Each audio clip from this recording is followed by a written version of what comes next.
Thank you, Shelby.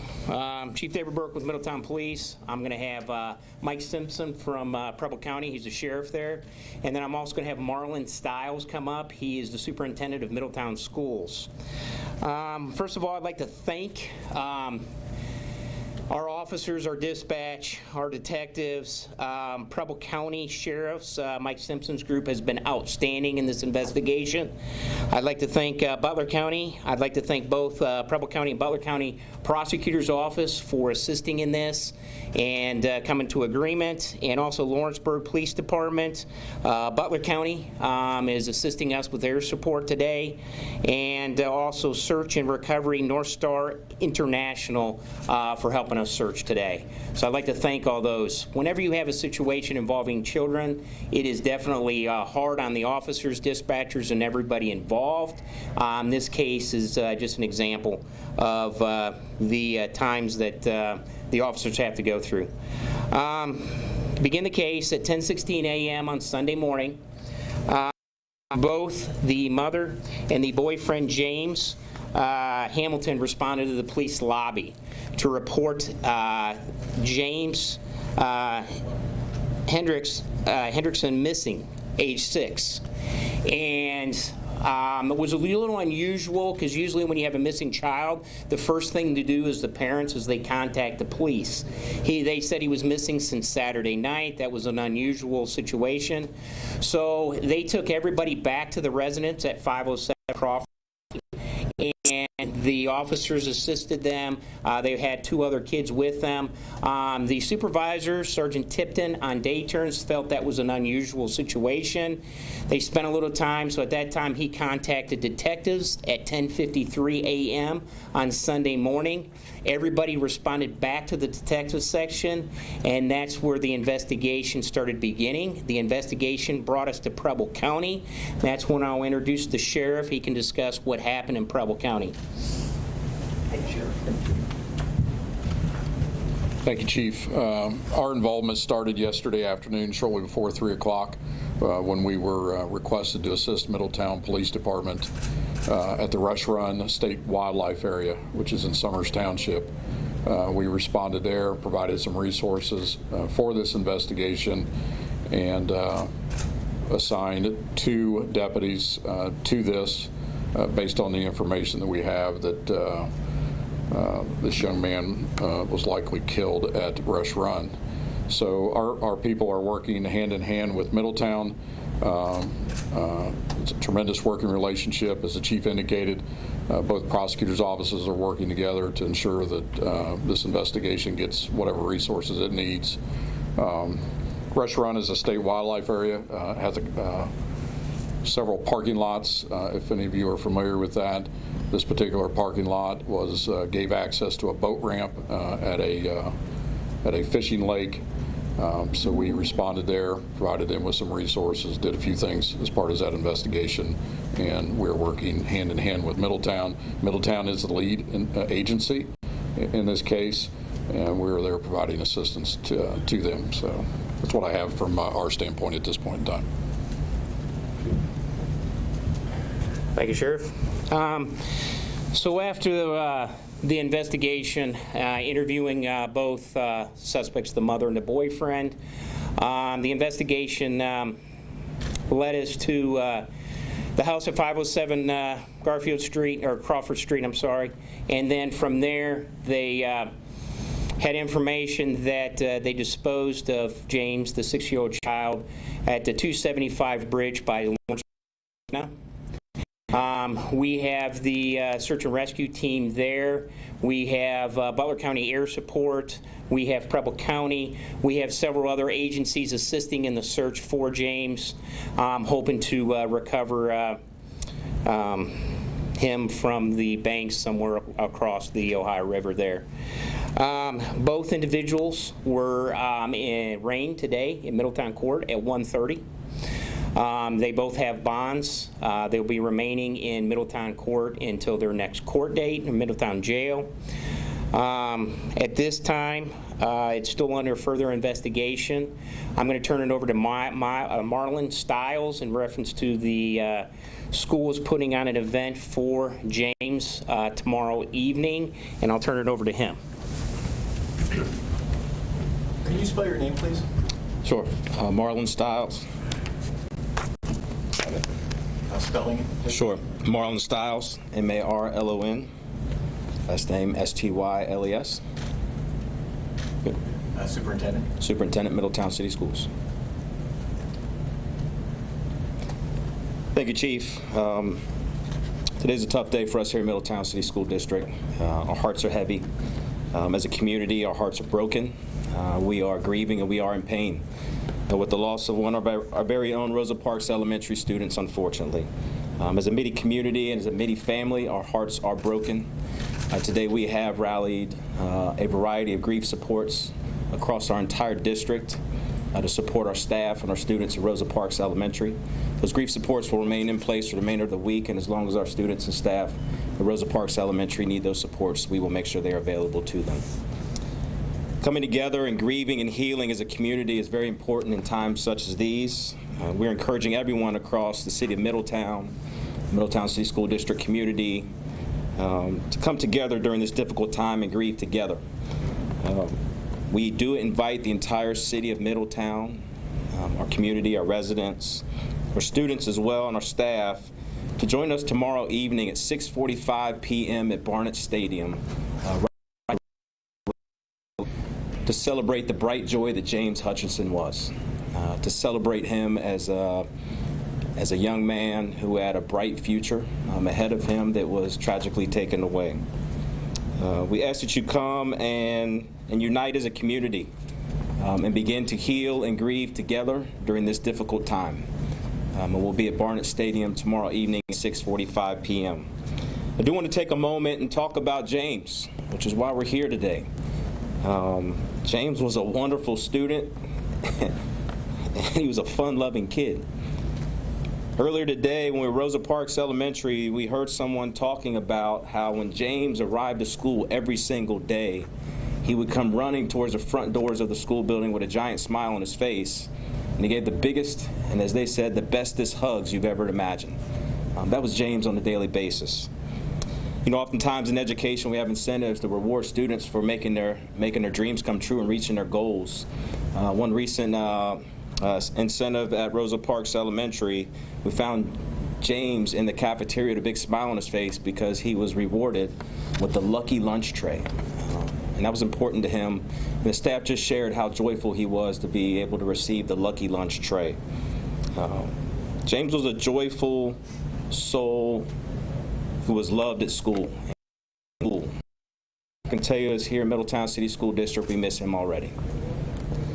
I want to close by saying that every child deserves to be loved. And the Middie family, we definitely love and we miss James dearly. Thank you.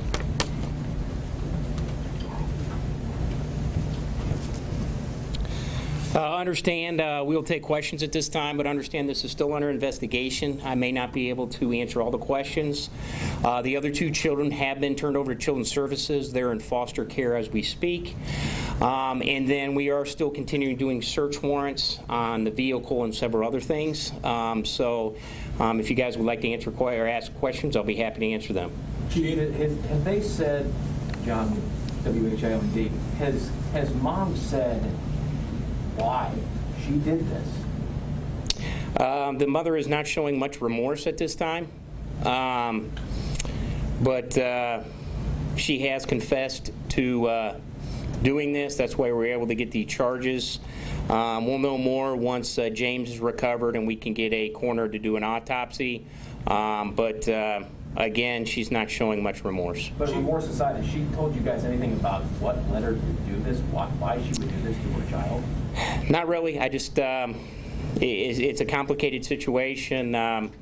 Several people have interviewed her.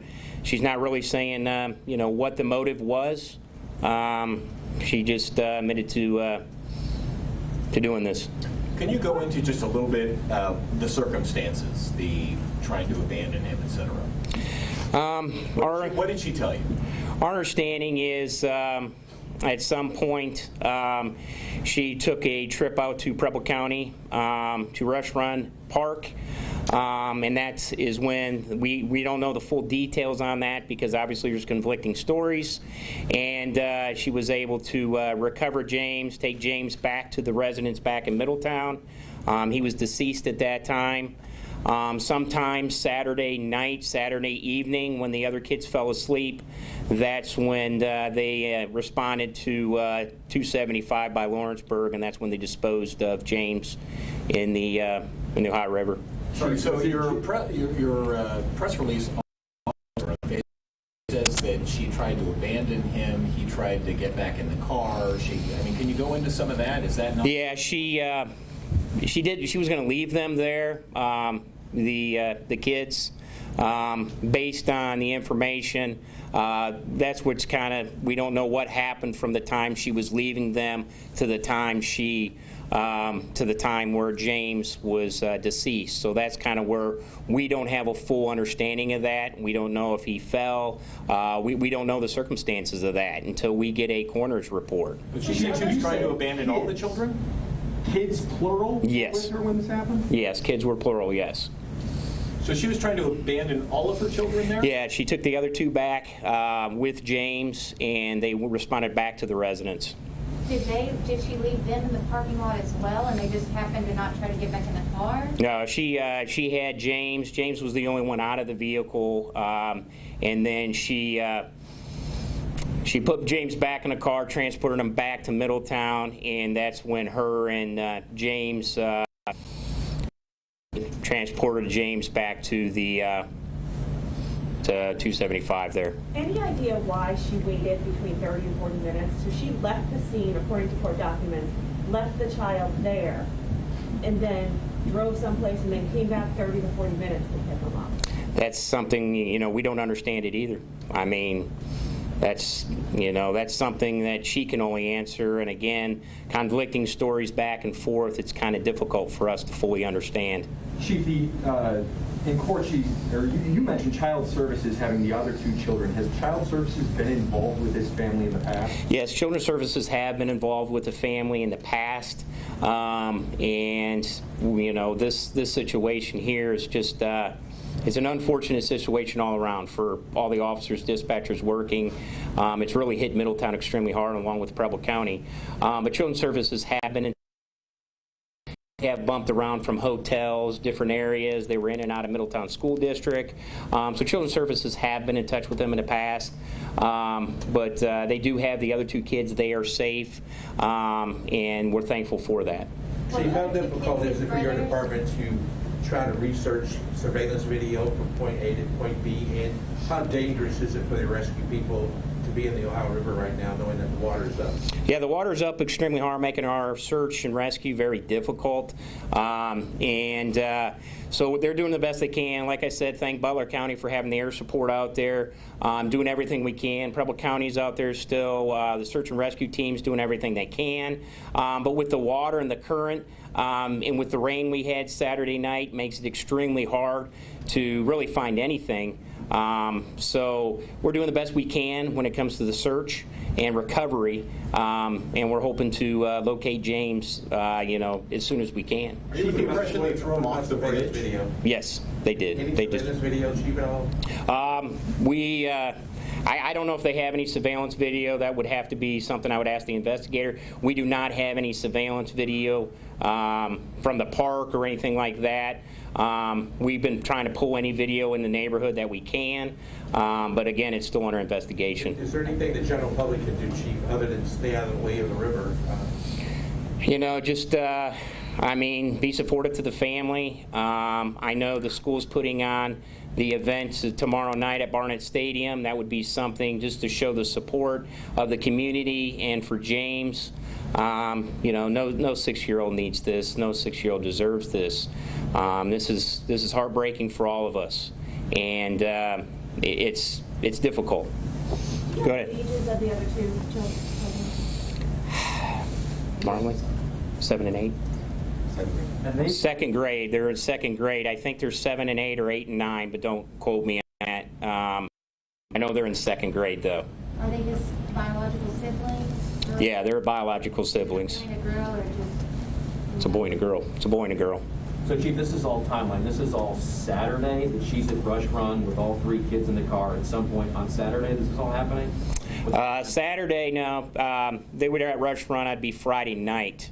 And then Saturday is when they drove down to 275 at Lawrenceburg.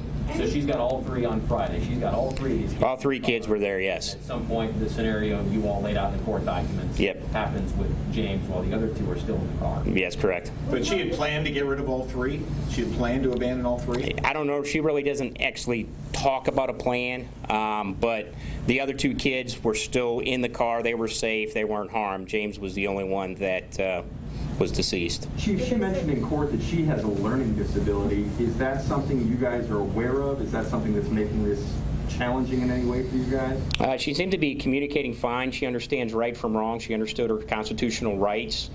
She has a court-appointed attorney.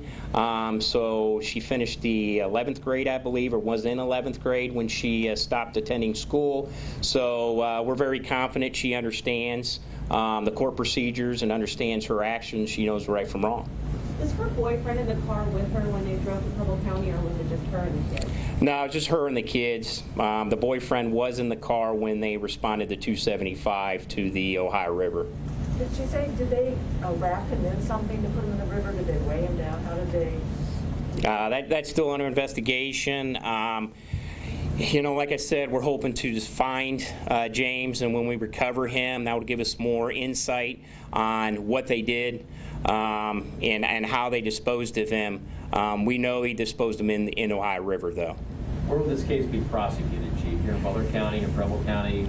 Well, that's still, you know, the venue for this is still in discussion. It could go Butler County, it could go Preble County. That's up for the prosecutors to decide that. We had enough evidence and a support today to keep them, arraign them here in Middletown, but that's going to be up to the prosecutors to determine where the venue will be for the actual murder charges. Is the boyfriend talking to your department at all, or any of the departments involved about what happened? Yes, he's been cooperative. They were arraigned today, so at this point, once they have their court-appointed attorneys, we will have to go through their attorneys if they want to speak to the officers at this point. The attorney will have to contact us for any further investigation. But yeah, he's been cooperative. Chief, you talked about how taxing this is on the community. Many of your detectives I know are family men themselves or women themselves. How difficult has it been to separate those kind of emotions, those family ties and emotions from a case like this? Well, it makes it extremely hard. Most of our officers have kids. My kids are much older, but this has really touched my soul and my heart. You know, my kids are older, but my youngest is 16, but I'm just sitting there, you know, I mean, poor 6-year-old has no idea, you know, what's going on and what's happening. And for the other kids to go through this too, it's just heartbreaking. So it's taken a toll on everybody from dispatchers to, you know, the officers, patrol officers searching, the community that helped us search and begin to search over there on Crawford. I mean, it's taxing on everybody. You know, as an officer, the worst thing you want to do is investigate a child abuse or you know, a child homicide case, and it makes it even harder when you have kids at home and you go home to those kids. Middletown's a strong community. We came together. We were able to, you know, from the get-go, this, you know, being weird when they come to the police lobby to report a missing child that's been gone for more than, you know, 12 hours or something like that was strange from the beginning. So I commend the officers or commend the supervisor for saying, you know, something's wrong here. We need to take it from there. So any words of encouragement for families who may be going through some things and not reaching out for help? You know, there's always services. If you need help, we have services. The school provides a ton of services for students and parents. You know, if you know, this goes out to anybody in Middletown that needs help. There are avenues for help. Please contact the police department, contact Access Counseling, contact the school. If you see anything, you know, the school has it. You see it, say it, tell someone. It's a great slogan. It works.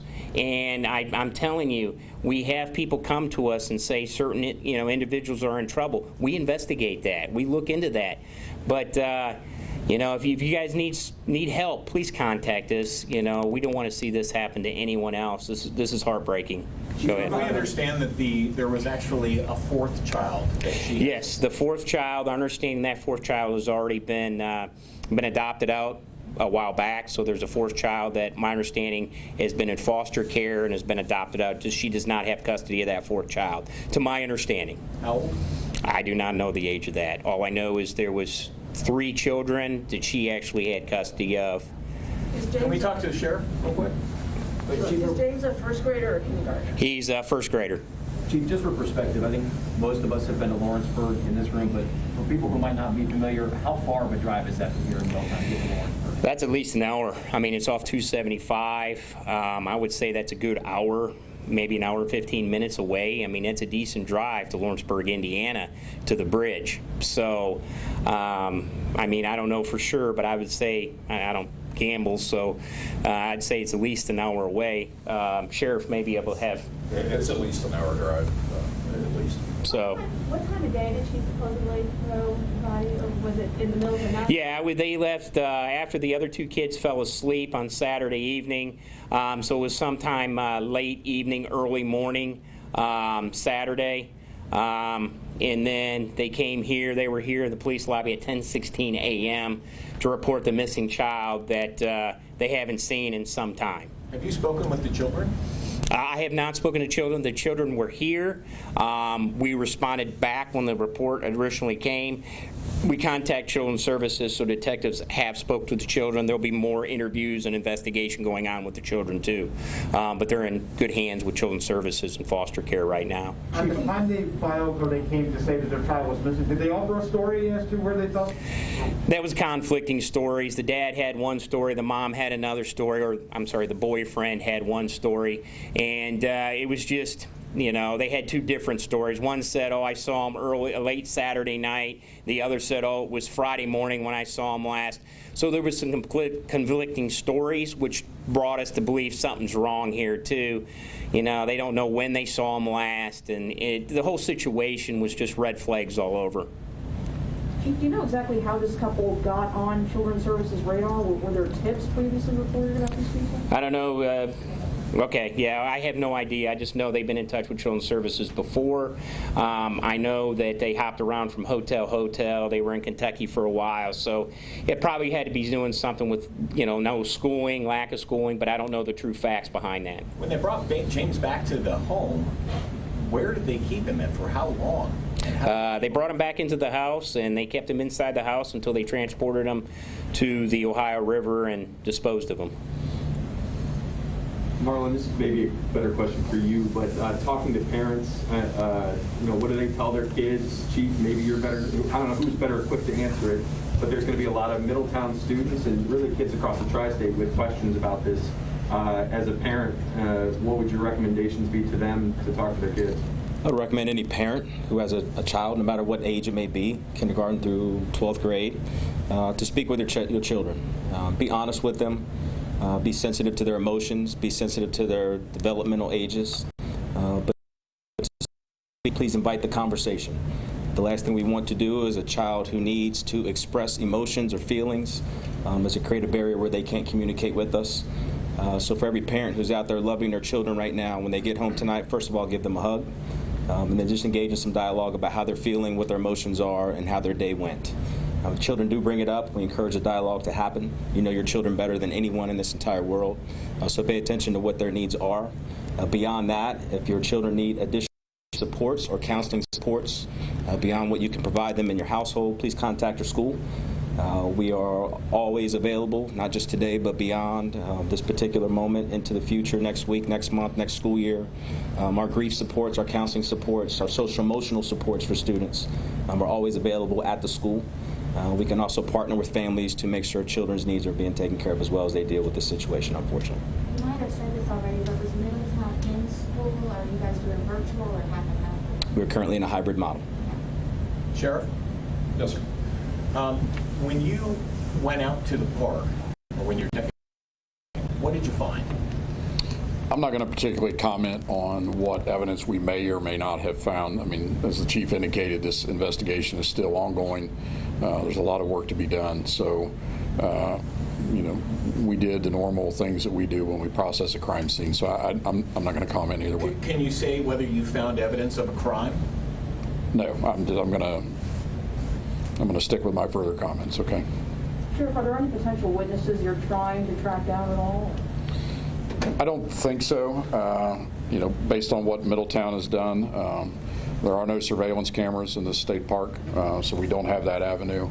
But you know, any leads that Middletown comes up with on this, certainly this, I would fair to say that this entire criminal justice team that's working on this will certainly do that. Can you describe what that area is like, you know, during the time of day in question? Are there a lot of people through there, or is it relatively quiet? Or this time of year, it's relatively quiet. I don't think, you know, it's the weather's just now changing. But you know, when we were there yesterday, 4 or 5 cars, people just coming in maybe to fish, do things. So it certainly picks up when the spring gets here and throughout the summer and into the fall. But might people just tend to fish? Do they hike there? What people do in that park? They fish. There's another parking lot, not with this one. If you're not familiar with it, there's multiple parking lots in this wooded area. It's in a rural area. There's a shooting range on one of these parking lots. Typically they're fishing. They may do some hiking, but typically they're fishing in that area. Chief, can you give a description of the vehicle involved? And if anyone has any information, would you be willing to give that out? I'll let you talk about it. We actually have the vehicle in our impound lot now. We're going to be conducting a search warrant on that vehicle for heavy evidence. So that vehicle is in custody right now. So we will wait until we get the search warrant done before we release anything else. And my detectives know what to look for, so they're going through that process now. If anyone thinks they know anything about this particular incident, who should they contact? Please contact the police department. We put a press release out. You can get a hold of the police department if they have any further information. Contact the school. Yeah, any further information would be great. Again, this is a tragedy not for, you know, the family, but for all of Middletown, the school, everybody involved. Is there only one boat ramp at that park? Yes. That particular parking lot is the only parking lot where you could launch a fishing boat. Thank you. Any other questions? All right, thank you for your time. Thank you.